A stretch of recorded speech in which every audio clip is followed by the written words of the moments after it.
Y gracias por la oportunidad. Con Cristian llevamos un buen tiempo discutiendo la posibilidad de tener esta reunión y conversarles qué es lo que hemos estado haciendo aquí en Chile. Efectivamente, probablemente la mayoría me conozca más por el lado de tsunamis, pero la gente cercana al laboratorio sabrá que mi origen es eminentemente procesos costeros. Así que felices de comentarle algunas de las cosas que encuentro que son eh, eh, muy excitantes, muy interesantes que estamos haciendo y le pedí a los dos Franciscos que estuvieran aquí de apoyo. Voy a probablemente asumir el rol principal. Es primera vez que comparto con Teams, ah, así que si me das un segundo, veamos cómo nos va. Sí. Y díganme qué es lo que ven. Vemos tu escritorio y ahora ya vemos la presentación. En azul, Perfecto. ¿no? Todo en Sí, azul. todo en Perfecto. azul. Ya. Miren, quería compartirles antes de entrar en la ciencia dura, no es un poema, es una frase que la dijo Saussure en un paper el año 1973, que el verdadero conflicto no es entre el mar y la orilla, que esta es solo una discusión entre amantes.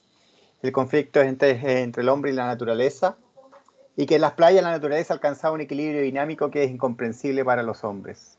Una vez que esa línea se ha establecido, ya sea una línea de costa de una propiedad, o lo que queramos, el hombre sin razón espera que se mantenga en el tiempo. ¿Cuál es el origen de esto y por qué lo coloco? Porque como ingenieros civiles y también como investigadores muchas veces estamos aquí justamente en esta frontera, ¿no es cierto?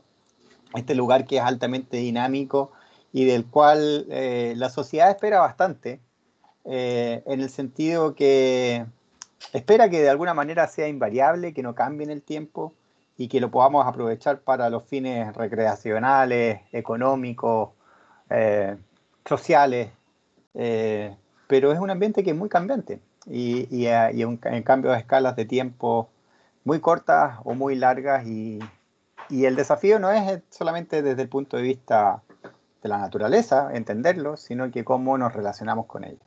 Entonces, eso es nuestra motivación. Estamos en una frontera que es muy, muy compleja y bien entretenida de analizar. Y yo sé que ustedes ahí en el grupo han hecho cosas muy, muy interesantes y por eso qué bueno que podemos establecer esta conversación. Vamos a la playa entonces. Esta es una foto de la playa de Reñaca, una de las playas más populares de Viña del Mar, y la coloco porque justamente como motivación.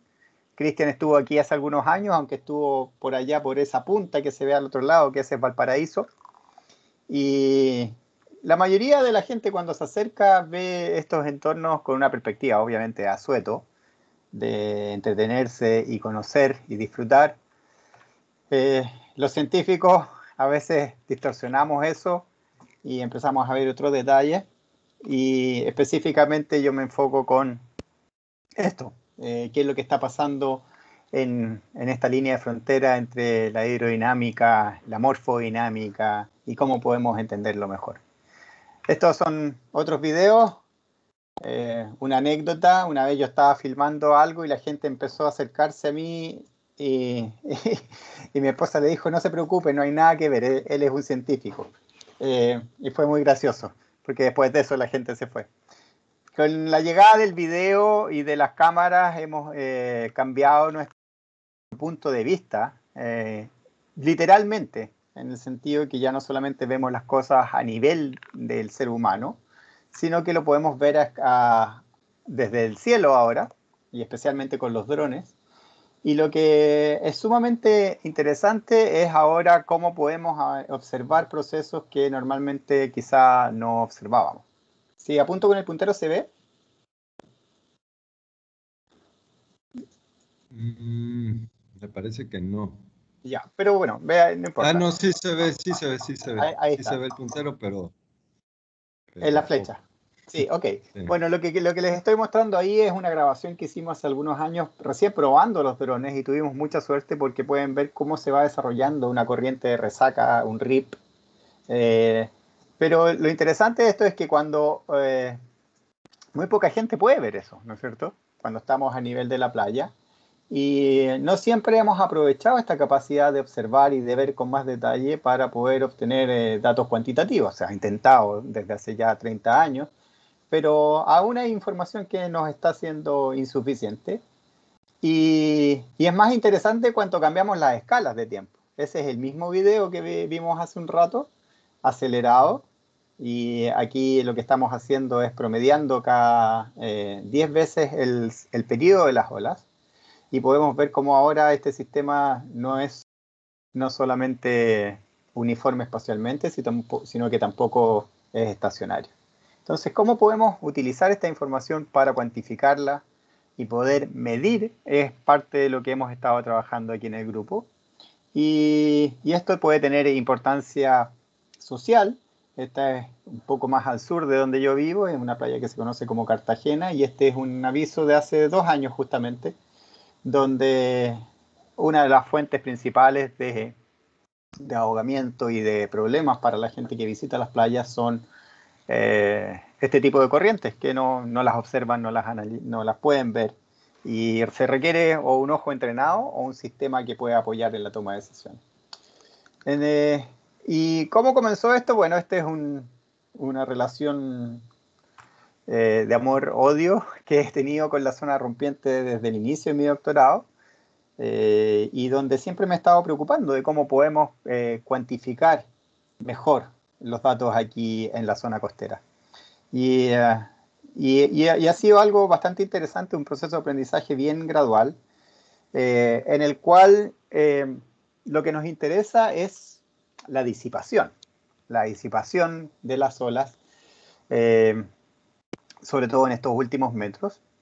Y básicamente porque la disipación de alguna manera se puede relacionar con los forzantes, y con un forzante, con una transferencia de momentum, que si la podemos entender bien, podríamos explicar gran cantidad de los procesos a mesoescala y a periodo de tiempo un poco más largos en la zona de rompiente.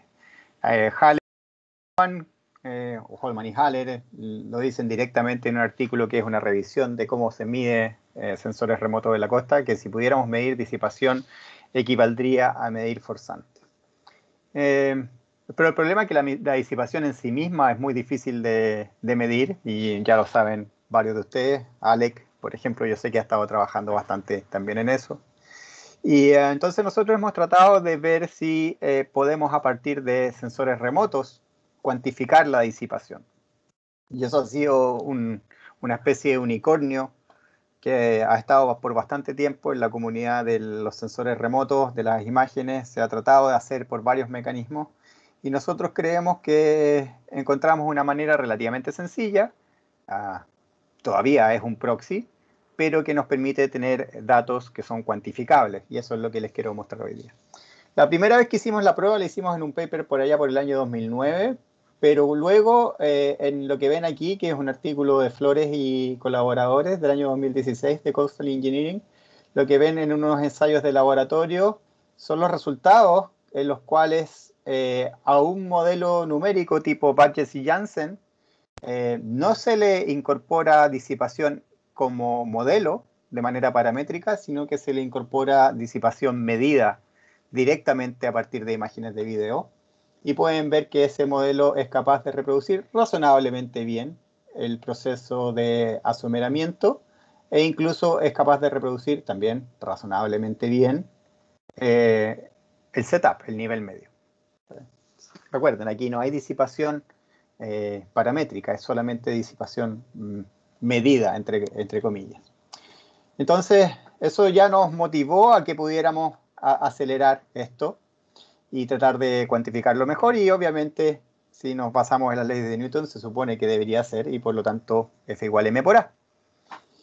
Y aquí es donde aparece el concepto que probablemente muchos conocen, de la idea de que la disipación que se está produciendo de las olas principalmente no se origina en la turbulencia al interior de la columna de agua, la cual es una turbulencia que probablemente aporte entre un 3 y un 10% de lo que es la disipación, sino que la disipación principalmente se produce en el rodillo, en el roller, este cuerpo de agua turbulenta que circula junto con la ola, que es transportado por la ola y que genera déficits de masa con respecto a la ola, pero también transferencias de momentum y por sobre todo genera una capa de corte entre la velocidad que tiene el mismo roller y la velocidad orbital.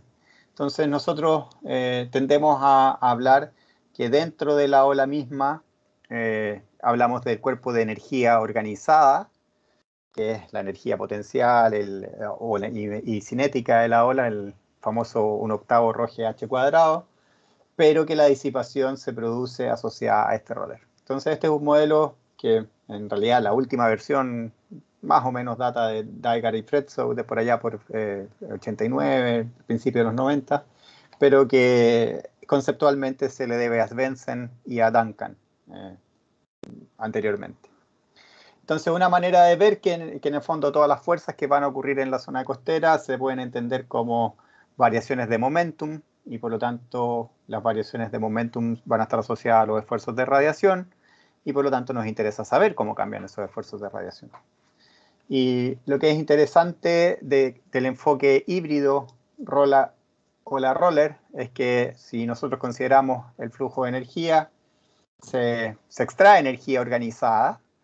Parte de esa energía organizada se traduce en una reducción del flujo de energía, que eso es lo que hacen la mayoría de los modelos paramétricos, pero lo que es necesario incorporar es que parte de esa energía se traspase al roller o rodillo, y la forma de traspasarla se traduce en varios efectos, en un crecimiento, por lo tanto una transferencia de masa, un aumento, por lo tanto, de la energía cinética y potencial del mismo roller, pero además el roller va a ir perdiendo su propia energía y por lo tanto altera el equilibrio de momentum y a su vez hace una reducción de la energía global de la ola.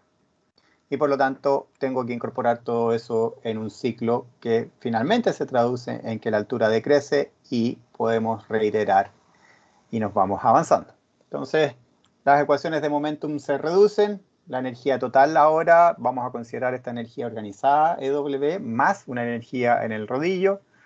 El balance de energía lo mantenemos de cierta forma, que esta es la energía total organizada, pero se descompone ahora en un flujo de energía asociado al roller, un flujo de energía asociado a la ola, y el otro va asociado al roller, y que ambos en total manifiestan la disipación. Y por lo tanto necesito hacer un balance de energía propio en el rodillo, y por lo tanto ahora nuestro sistema es de ecuaciones acopladas.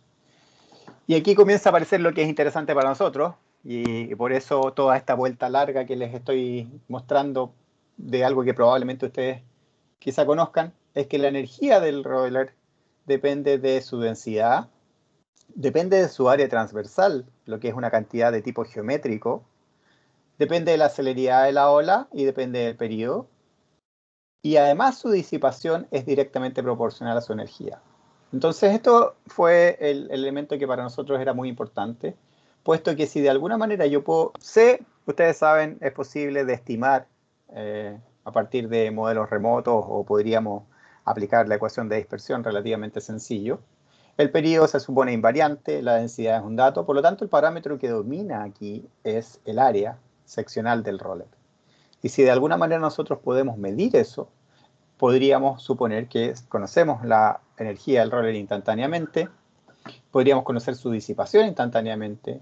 Conociendo estos dos parámetros, yo podría conocer su flujo. Si conozco su flujo y conozco su disipación, podría extraer el decaimiento de la energía organizada, y por lo tanto tengo este parámetro, conozco este flujo y por lo tanto podría obtener el balance del flujo de energía de la ola. Habitualmente estas ecuaciones se resuelven de arriba a abajo en este esquema.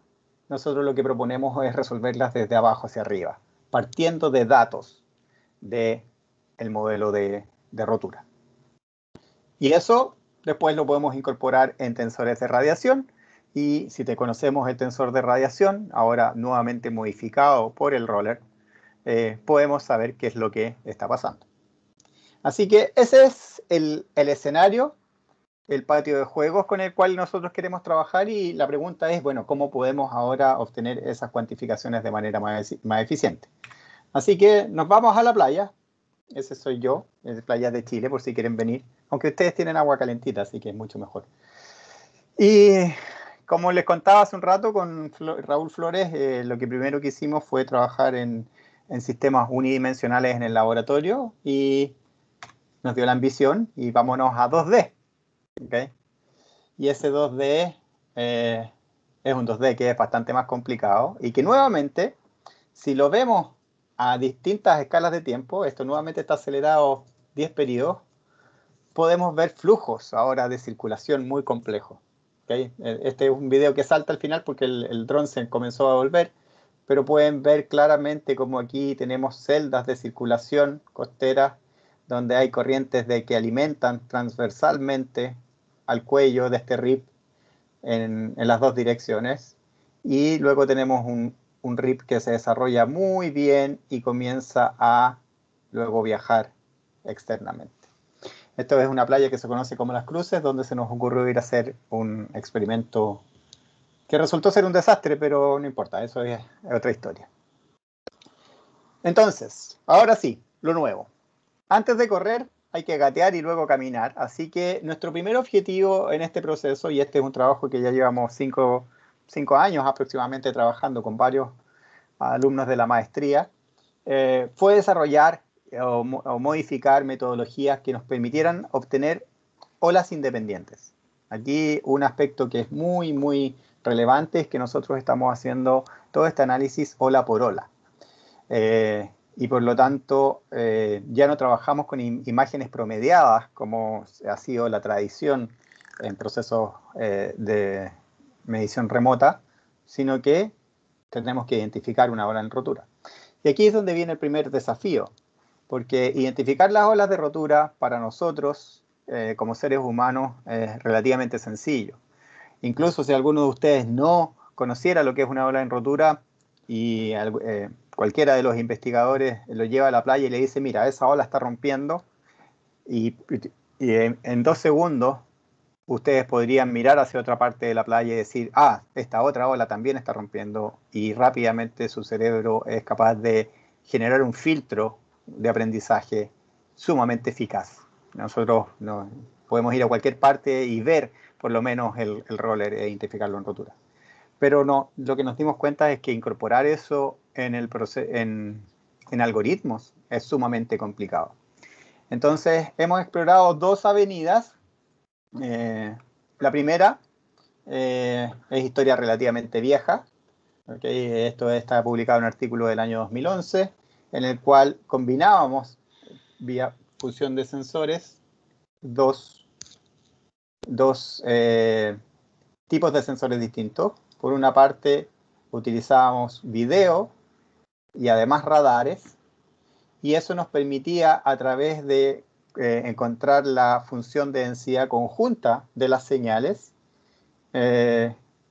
identificar 4 zonas. Aquí lo que ven es la JPDF, el Joint Probability Density Function, de la señal de radar en el eje X y de la señal del video en el eje Y.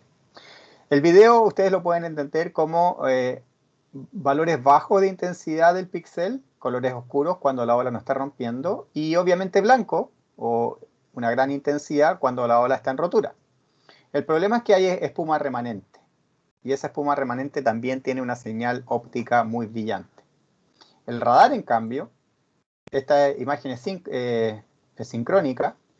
El radar, en cambio, como les digo, es sensible a olas que se están empinando, pero no es sensible a la espuma, y además se muestra muy brillante cuando la ola está rompiendo. Entonces, para el video, la confusión venía entre la espuma y la rotura.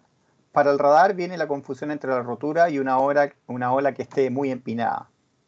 Entonces, cruzar las 4, ambos sistemas, me permite identificar zonas de poca intensidad de radar y poca intensidad de video. Esa es una zona en la cual no hay nada, o olas que son poco interesantes, digamos. Una sección donde hay gran intensidad del radar, pero poca intensidad del video.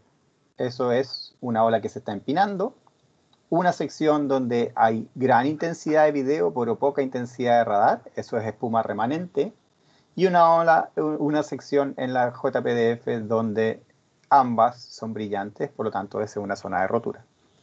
Y lo que pueden ver aquí es el ejemplo aplicado sobre la señal de radar y de video de la identificación de olas en rotura. Entonces pueden ver cómo cuadro a cuadro ahora vamos identificando la ocurrencia de la rotura en estas olas.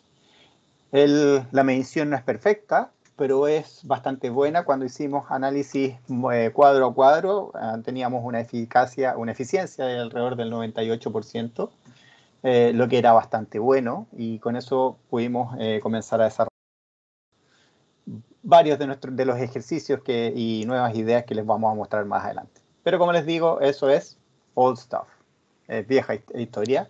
Y por lo tanto, como ya es vieja, la estamos utilizando hoy día como material de validación.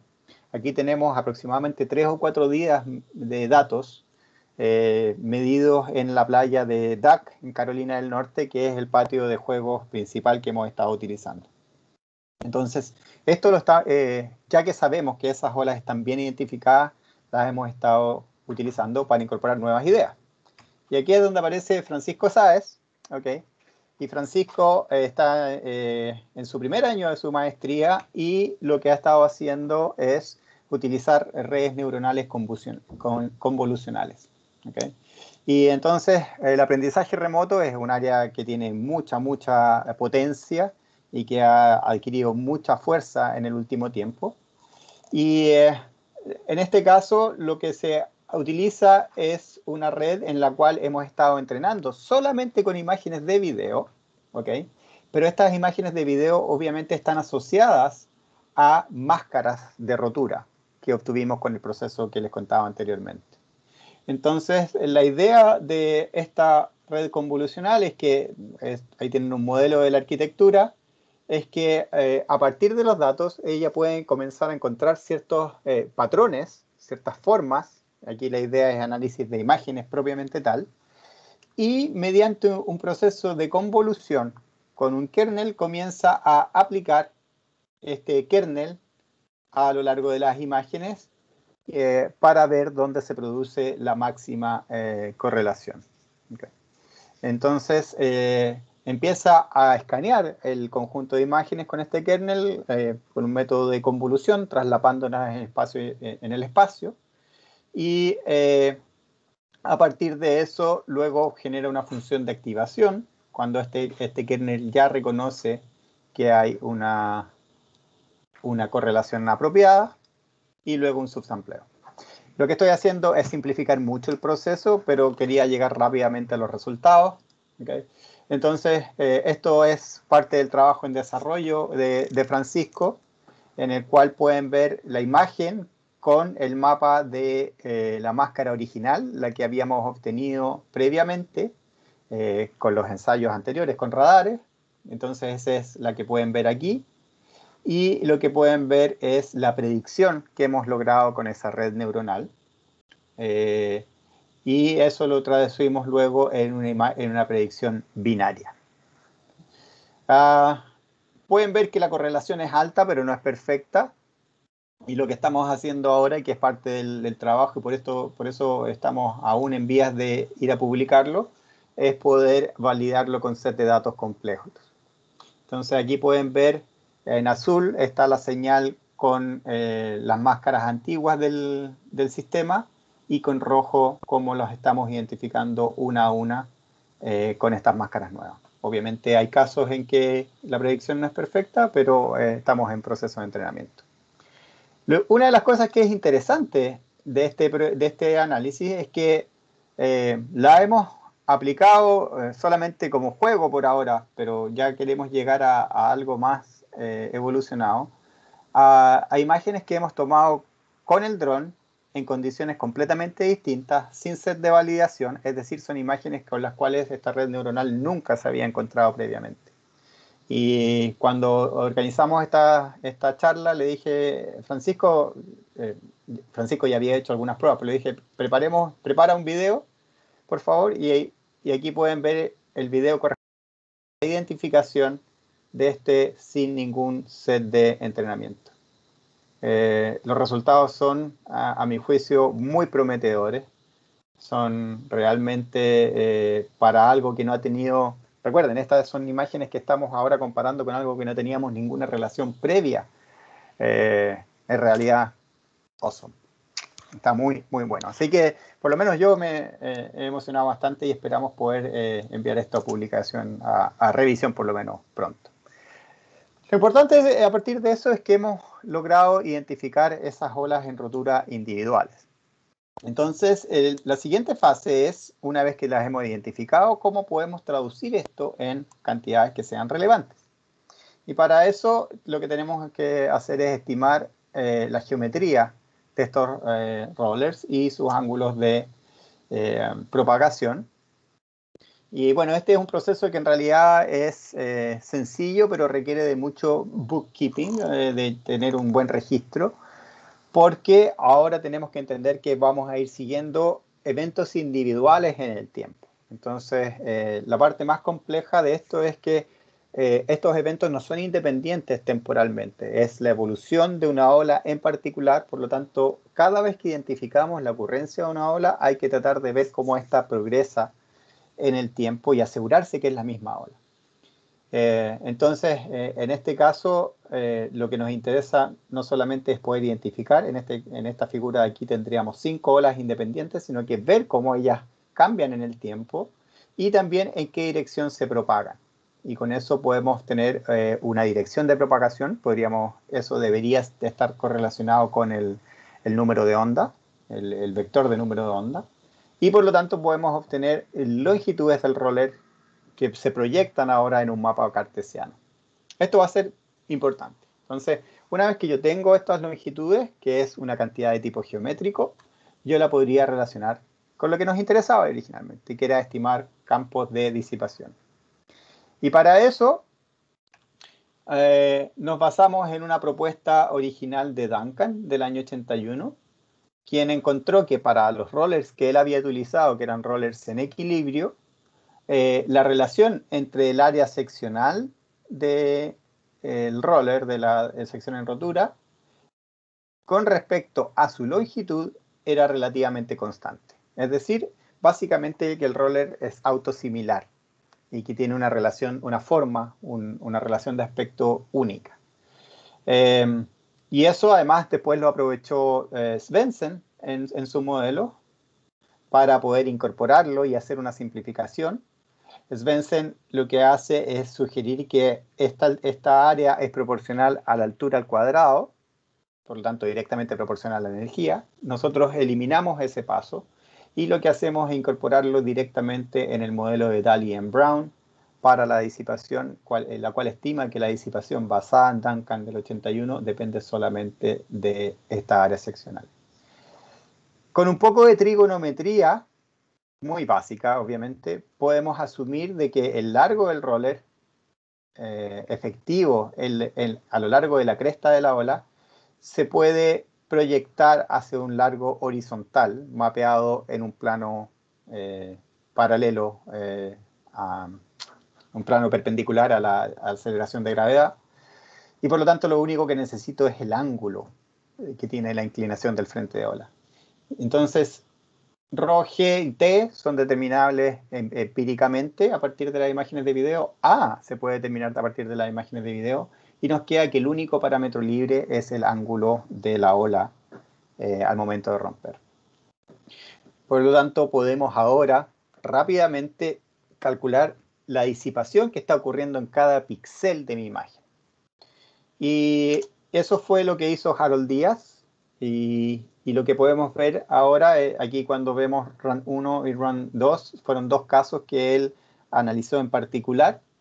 Lo que pueden ver aquí es, nuevamente, volviendo a la playa de Duck, aquí pueden ver cuando calculamos, no promediamos, en el fondo tenemos el historial de olas, entonces aquí lo que pueden ver justamente es cómo fue creciendo un roller a medida que pasaba el tiempo y cómo comienza a expandirse lateralmente. Pero lo importante aquí es que estas unidades ahora son kilowatts. O sea, no solamente estamos midiendo la geometría de la ola, sino que lo pudimos transformar en disipación propiamente tal.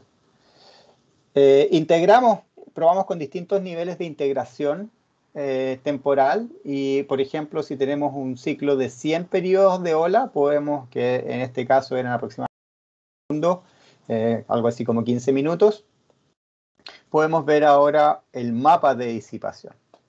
Y para los que sean algo familiares con mapas de disipación, podrán reconocer que esto se parece mucho a un time exposure, a la imagen promedio, pero no es exactamente la imagen promedio, puesto que eliminamos aquí el efecto de la espuma remanente y ahora esto no está medido en intensidad de píxeles, sino que está medido en kilowatts o en kilowatt por metro. Por lo tanto, en densidad espacial de disipación. Así que teníamos resultados que eran muy atractivos, muy interesantes. Lo que ven aquí esos son los artefactos entre las cámaras, que eso es algo que estamos tratando de resolver. Pero la pregunta es, ¿cómo validamos esto? Y ahí nos encontramos inicialmente con una pared bastante compleja, porque la disipación, no hay un disipatómetro, o como se le llame propiamente tal, porque la disipación en los modelos costeros la hemos siempre obtenido a través de proxies. Y el proxy principal es el perfil de evolución de altura de ola. Entonces, nos encontramos con una pregunta que era una pregunta abierta. ¿Cómo podemos contrastar estos resultados con algo?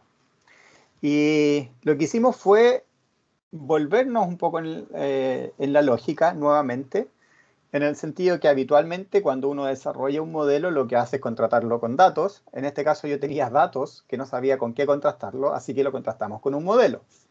Uno podría argumentar que eso es una lógica que es circular, porque si el modelo originalmente estaba malo, mis datos ahora nuevamente van a estar malos. Pero sabemos que en general hay modelos que hoy día ya están lo suficientemente maduros y que de alguna manera reproducen razonablemente bien la disipación, aunque aparentemente no necesariamente el lugar preciso donde ocurre. Idealmente lo que nos interesaría hacer que es ir al terreno y poder medir cantidades físicas que son resultado de la disipación, por ejemplo las corrientes, y eso fue lo que tratamos de hacer en ese experimento. Tuvimos muchos problemas y finalmente no se pudo hacer. Así que optamos por el plan original de compararlo con modelos. Y para esto nos asociamos con Greg Wilson de Oregon State, que hizo el doctorado cuando yo estaba allá.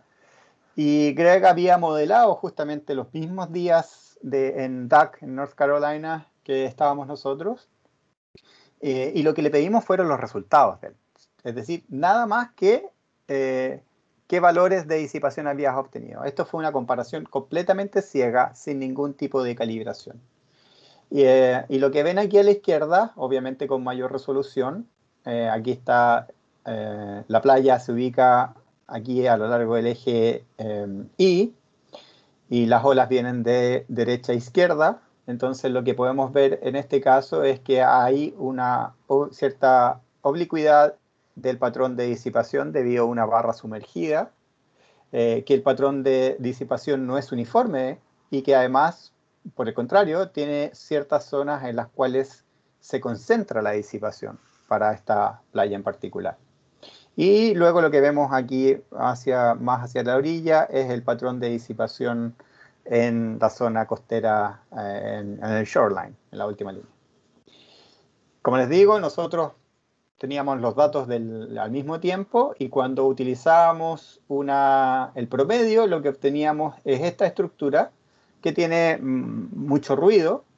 Entonces luego le aplicamos un filtro espacial, ¿okay?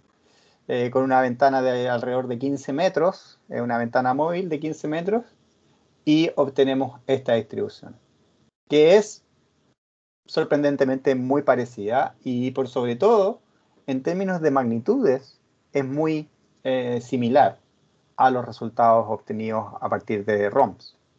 Es decir, los valores máximos oscilan alrededor de 50 watts por metro cuadrado. Tenemos esta estructura elongada, obloide. Tenemos estos dos centros de disipación focalizados. y lo que era interesante, teníamos una zona donde prácticamente no había disipación. El resultado no es exactamente el mismo, pero nos permite decir que hay una correlación que por lo menos inicialmente es muy buena y que merece seguir siendo explorada. Bien.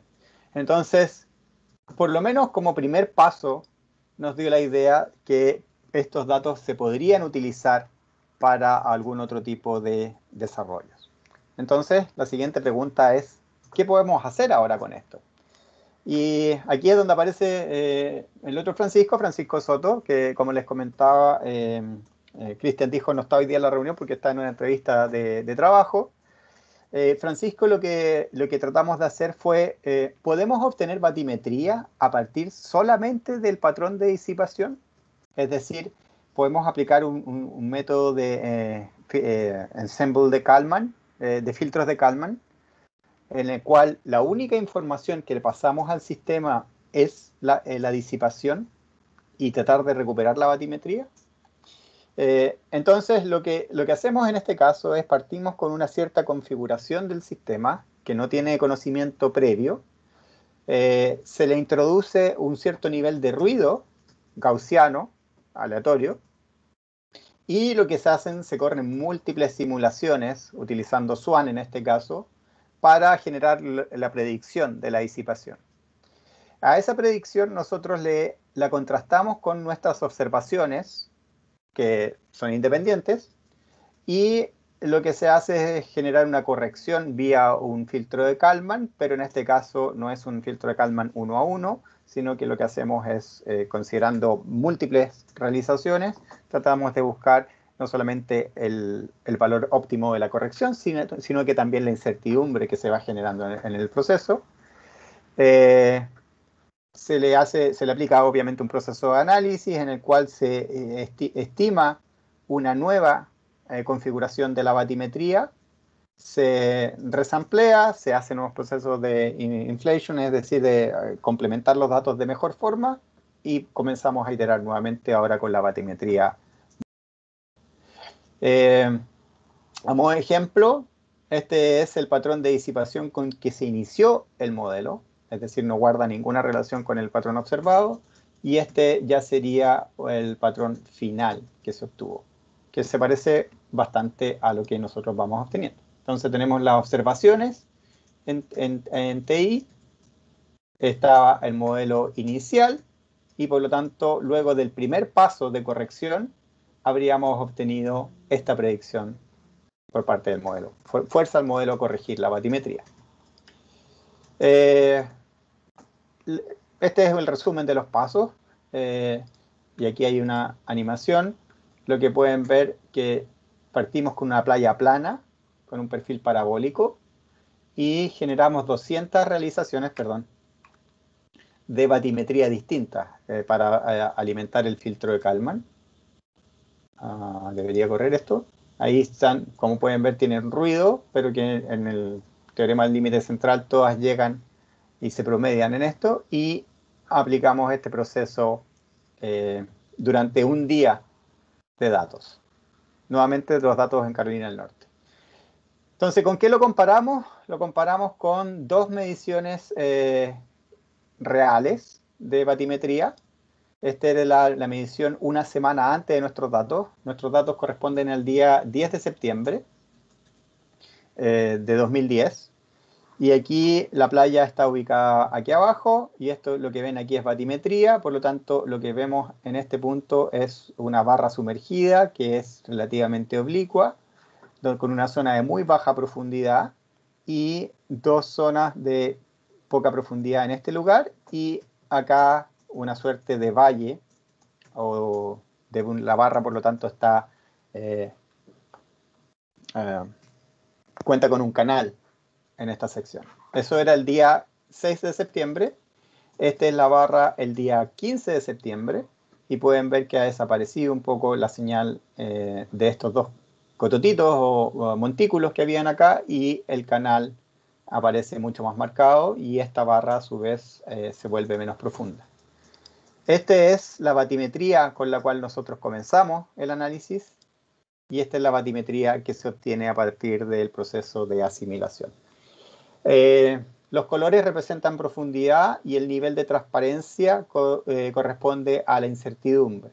Entonces, en este caso pueden ver que lejos de la costa la incertidumbre es muy alta y obviamente nuestro modelo no incluye eso porque no hay disipación, no hay olas en rotura alejadas de la orilla. Pero en la zona que nos acercamos a la orilla, el sistema, partiendo de una playa uniforme, identifica los dos montículos, identifica el tamaño relativo de los dos montículos e identifica la presencia de un canal. Y ese canal, de hecho, es bastante interesante porque es donde se observó la presencia de una corriente RIP el año 2014. Lo publicamos el año 2014, pero los datos eran los que correspondían a ese día. Es decir, este sistema podría eventualmente ayudarnos a poder identificar dónde podrían ocurrir corrientes de tipo RIP. Así que yo estaba muy contento. Y Harold Díaz, que fue uno de mis primeros alumnos trabajando en este sistema, que hoy día se encuentra en Francia trabajando en la empresa Waves & Sea, analizamos qué podíamos hacer con respecto a los forzantes. Y aquí la idea fue, bueno, si tenemos disipación, podemos obtener la fuerza de disipación y para eso nos preocupamos de la ecuación de velocidad en este caso. Entonces, el cambio local de vorticidad más los cambios advectivos de vorticidad son directamente proporcionales al gradiente de esta fuerza de disipación. Y esto es bien importante porque ese es el modelo en el cual tenemos gradientes espaciales. Fíjense que los gradientes son en la dirección perpendicular a la ola. Por lo tanto, habitualmente se asume que cuando esta fuerza de rotura o fuerza de disipación existe en la ola, se genera un gradiente que genera una rotación en el sentido antihorario en un costado de la ola y rotación en el sentido horario en el otro costado de la ola. Cuando nosotros encontramos ahora en una playa un par de estos dos fuentes de rotación en sentidos opuestos, podemos generar eventualmente una corriente de resaca. Y aquí, lo que ven aquí es cómo a partir de este proceso de seguimiento nosotros podemos ir siguiendo dónde se van generando estos polos de rotura, de la fuerza de rotura. Para eso calculamos los rotores y me voy a saltar estos. Estos son los dos casos, la corrida 1 y la corrida 2 que habíamos utilizado. Fíjense que este tiene otra fecha. Esto era en 2007, donde no había un RIP y donde podemos ver un mapa de disipación relativamente uniforme. Y el día en que sí estaba este canal y donde podemos ver aquí la presencia de un RIP claramente marcado. Cuando vemos ahora la estructura espacial del rotor de la disipación, podemos ver que aquí aparece esta rotación en el sentido horario y en el otro extremo, acá, aparece la rotación en el sentido antihorario. Por lo tanto, estos dos se suman y me explicaría la ocurrencia de un RIP, que era evidente que estaba presente en ese lugar. Lo interesante de esto es que ahora podemos ver, a partir de este proceso, podemos ver la evolución temporal del forzante. Entonces, para la corrida del primer día, lo que vemos aquí son valores de la vorticidad, 1 sobre segundo cuadrado, y calculada como rotor de la disipación, y podemos ver que a medida que pasa el tiempo no hay una estructura muy clara, y tenemos patrones que se van alternando en el tiempo. Es decir, aparentemente esos días no hubo una generación que fuera consistente que permitiera el desarrollo de la corriente de RIP. Y de hecho lo que ven aquí es la suma, esto es la proyección, esto es visto en planta, estos son los valores individuales y el valor promedio es relativamente constante. En cambio, para el segundo día, que es cuando aparece este RIP claramente, lo que ven aquí en la flecha son los resultados del modelo, la evolución temporal nos indica que tenemos justamente esta zona con un gap muy grande y donde aquí tenemos un gradiente fuerte en una dirección y un gradiente fuerte en la otra, y eso es consistente con la presencia de un río. No hemos explorado estos resultados en más detalle porque queríamos tener mediciones instrumentales que nos permitieran validar si es posible ahora evaluar paso a paso. ¿Hay más? No sé. Estamos en esta etapa justamente de desarrollo. Esteban, que también lo mencioné en la entrada, está tratando de medir a partir de drones velocidades, porque lo que nos falta de alguna manera es poder contrastar más y cuantificar, pero de todas maneras creemos que existe y hemos encontrado una manera de cuantificar disipación en zonas rompientes que es, a nuestro juicio, bastante prometedora y que podría tener relevancia tanto para mejorar los modelos como para poder tener una capacidad predictiva a escalas de tiempo relativamente cortas sin requerir realizar batimetría, simplemente a partir de, por ejemplo, vuelos de dron. Así que quiero agradecerle el trabajo a los dos Francisco, a Harold, a Esteban y también a ustedes por la oportunidad. Y creo que eran como 40 minutos, así que tenemos tiempo para algunas preguntas. Muchas gracias. Muchísimas gracias, Patricio. Súper interesante todo el trabajo que están haciendo allá, como siempre. Les pedí que pusieran preguntas en el chat, pero nadie ha puesto preguntas en el chat. Entonces, si alguien quiere preguntar, por favor, levante la mano como acaba de hacer Alec. Entonces, adelante, Alec. ¿Qué tal, Pato? ¿Cómo estás, Alec? Muy bien, súper interesante y increíbles los resultados que muestras. Mi pregunta es un poco más bien en base a la parte de validación. Entiendo tanto para, por ejemplo, para a la hora de comparar, por ejemplo, con la variación de nivel medio o con las batimetrías, me imagino, y corrígeme si estoy mal, sigue siendo teoría lineal, por ejemplo, para la inversión, sigue siendo teoría lineal para el tensor de radiación. ¿Qué tanto es una limitación? Digo, yo creo que aquí hay dos cosas importantes. Una, aprendemos que teoría lineal tiene muchas limitaciones, pero luego vemos los resultados y parece ser que no va tan mal, ¿no? Eso es por un lado, pero por otro lado, mi pregunta es qué tanto afecta el hecho de partir de teoría lineal a la hora de validar, por ejemplo, resultados, ¿no? Cuando no conocemos qué efecto tiene, por ejemplo, la presión hidrostática, ¿no? o la no linealidad con la propagación de las ondas. Entonces, básicamente un poco saber tu opinión.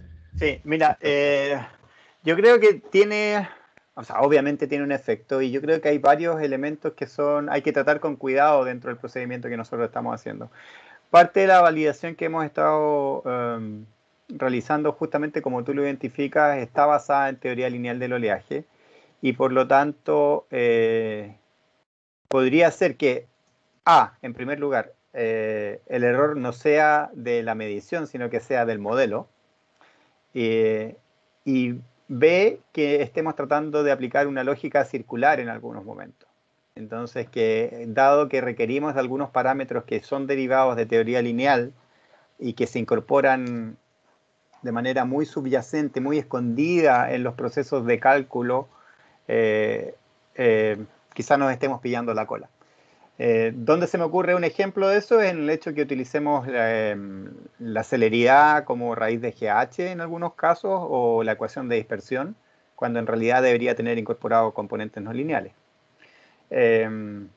Donde hay otro error es en el hecho que el modelo de Duncan es un modelo que está derivado para olas en equilibrio y estas olas claramente no están en equilibrio.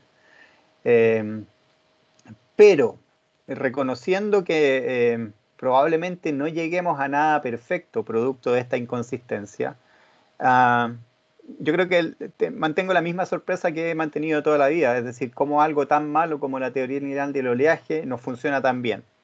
Es como nuestra navaja suiza, ¿no es cierto? Que probablemente no hace ninguna de sus tareas bien, pero cuando la utilizamos en conjunto, pucha que nos es útil. Y yo creo que como metodología estos son los primeros pasos. En realidad hasta donde yo sé, nadie más ha estado tratando de obtener disipación directamente a partir de las imágenes y por lo tanto abre un potencial de desarrollo muy grande y que si en el futuro determinamos que está equivocado, por lo menos nos permitió darnos cuenta de esos errores. Entonces, sí, hay que tratarlo con cuidado. Es muy probable que la teoría lineal esté metiendo la cola y haciendo mucho daño, pero como solución de primer orden me parece que tan mal no nos va. Muchas gracias, Pato. Un ¿Sí? abrazo. Pero podemos seguir conversando cuando quieras, ¿eh? ¿Sí? Sí, no, nada más, mi pregunta va en el sentido de que realmente el que no tengas una validación perfecta, por así decirlo, no significa que esté funcionando mal la metodología, ¿no? Porque está sobre, ¿cómo se llama? Sobre una teoría lineal que sabemos que tiene limitaciones, ¿no? Entonces, a lo mejor en el corto plazo es ver cómo dentro de la incertidumbre se mete todo a no forzar tampoco tanto o sea, podría estarlo haciendo muy bien y a lo mejor las diferencias se explican por otros factores, ¿no? Ese sería mi. Sí. Sí, mira, de hecho hay un elemento que a mí me ha venido persiguiendo mucho tiempo y que estamos tratando de terminar en un artículo que ojalá nos vaya bien publicarlo, y es el hecho que las ecuaciones de flujo, ¿no es cierto?, de conservación del flujo, que son derivadas eminentemente de la teoría lineal del oleaje, sabemos que nos dan muy bien cuando queremos calcular altura, setup, incluso asimetría y skewness, pero nosotros las pusimos a comparar utilizando un modelo Boussinesq, eh, tratando de ver si ese modelo Boussinesq podía predecir dónde tiene que ocurrir la rotura. Y nos iba muy mal. Entonces lo que hicimos fue tratar de ajustar el modelo Boussinesq para que reprodujera la rotura bien, y nos dimos cuenta que al ajustar la rotura obteníamos buena predicción de los otros parámetros también, pero con otros parámetros. Digamos, obteníamos buena predicción de todas las variables hidrodinámicas, pero utilizando otros parámetros para el modelo. Entonces, lo que subyace, y yo creo que es importante para todos los modeladores, que siempre tenemos que tener cuidado, es que puede ser que en nuestros procesos estemos haciendo dos errores que se cancelen y que finalmente nos estén dando algo que nos parece razonable, pero no estamos entendiendo todavía con detalle la física. Y eso es complicado, digamos, porque al final tú sabes que vuela, pero no sabes si realmente es por Bernoulli o es por viscosidad, ¿no es cierto? Es como ¿quién hace volar realmente un avión? Y son preguntas que son al final del día fundamentales y que es bueno tenerlas presentes. Gracias. De nada. No sé si alguien más tiene alguna pregunta.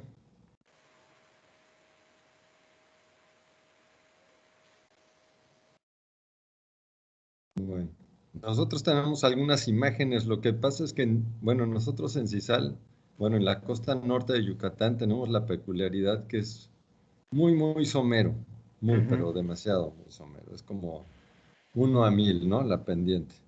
Entonces, una de las cosas que todavía no logramos entender bien es, pues, cómo funciona la hidrodinámica en esa zona, porque sobre todo cuando nos enfocamos al transporte de sedimentos, no es otra Mm. cosa, pero bueno. Corrientes de retorno yo creo que ahí nunca tenemos, ¿no? No sé, a lo mejor me equivoco, pero la zona de surf es muy, muy, muy ancha, ¿no? Entonces, pues tenemos ahí algunas imágenes, entonces no sé, a lo mejor sería una idea poder colaborar ahí para poder entender este tipo de hidrodinámicas en estas zonas, que bueno, no es que haya muchas en el mundo, pero Ujú. a lo mejor podría ser interesante hacer alguna colaboración por ese Sí, lado, entender mejor esta zona, que hay mucho por entender en Yucatán, que realmente no entendemos, ¿no?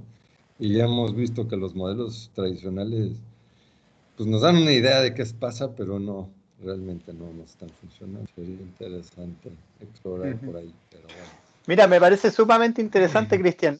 Yo recuerdo que hace cuando era joven y tenía pelo. Fui a una charla de Michael Longet Higgins en Oregon, y Michael en ese momento, la pregunta que se había hecho era si había una playa infinitamente larga, digamos, con una pendiente muy, muy suave, y las olas no tenían un proceso de rotura propiamente tal, si todavía había setup, porque en el fondo la ola se tiene que disipar, pero por otro mecanismo. Entonces puede ser que en esas playas que, como tú dices, que tienen zonas de rompiente tan extendidas, una de las posibilidades sería que haya procesos más de orden de tipo disipación viscosa. eh, a lo mejor la misma fricción con el fondo comienza a tener un orden que sea comparable con la rotura, y que habría que ver cómo se pueden cuantificar. Quizá Alec ahí puede tener una idea, pero yo creo que justamente términos tipo eddy viscosity o la fricción en el fondo comienzan a ser fenómenos que habitualmente no consideramos en los modelos y que podrían ser un poco más relevantes. Pero vale la pena explorarlo. Bueno, pues necesitamos juntarnos en un congreso pronto. Ajá, sí, ojalá que podamos hacerlo pronto. Sí, a ver. Bueno, ¿alguna otra pregunta del público? No hay. Roberto Padilla. Roberto Padilla, que trabaja en la NOAA. No sé cómo estén ahorita porque hace mucho que no hablamos, pero tienen este problema de este programa, bueno, sistema de predicción de oleaje de alta resolución, donde también están calculando corrientes de retorno, con eso como sistema de alerta, ¿no? Ante corrientes de retorno. A lo mejor sería interesante platicar las experiencias que han tenido ellos con eso, ¿no? Pero ahí lo dejo abierto. Ya se animó Roberto. Hola, ¿qué tal, Cristian? Hola. Supuesto que sí. Realmente la forma en que se calcula en este sistema de predicción de oleaje en aguas someras es muy empírico. Si obtenemos las alturas del oleaje a determinada profundidad, y también tenemos datos de marea, y en base a estos hay otra información. Entonces, en base a esto se cuantifica la probabilidad de ocurrencia de las corrientes de retorno. Pero cuando quieran invitarme como observador en sus pláticas, para si podría aportar algo, me daría mucho gusto. Y muy interesante, bastante interesante la plática del catalán. Felicidades. Roberto, ¿estás trabajando con Joe Long también ahí o no? No, estoy trabajando, bueno, originalmente estaba trabajando con Hendrik Coleman. Y Hendrik Coleman fue otro departamento, entonces luego con Enrique Alves también, que ya también fue el departamento, en el grupo de oleaje en el Environmental Modeling Center en Washington. Perfecto, súper, felicitaciones. Sí, bueno, veamos. Sí, yo creo que una cosa nos ha enseñado la pandemia es que no tenemos distancias ahora que nos limiten. No sé si eso es bueno o malo, porque ahora uno siente la presión a trabajar con todo el mundo, pero podemos tratar de aprovecharlo. Yo creo que es importante, que siempre lo hemos conversado ahí con Ale, que hemos tratado de echar a andar el motorcito y nos cuesta un poco, a ver si podemos comenzar a sacar cosas interesantes juntos. Así que les agradezco mucho la oportunidad. También a Francisco, que estuvo aquí dispuesto a tirarme un salvavidas si salía algo complicado, pero como pueden ver estamos bien animados, así que, y siguiendo el ejemplo de ustedes como líderes de Latinoamérica en procesos costeros, así que aquí vamos. Cuidado que vienen los chilenos. Muy bien. Bueno, Okay. pues muchísimas gracias. Te agradezco toda la disponibilidad y la charla. Y pues aquí estamos para seguir. Un abrazo Bueno, muy grande y gracias a todos por la oportunidad. Un gusto verlos y cuídense mucho, que necesitamos apoyarnos entre todos en esta. perfecto. Gracias, pues un saludo por allá, por Chao, Chile. chao.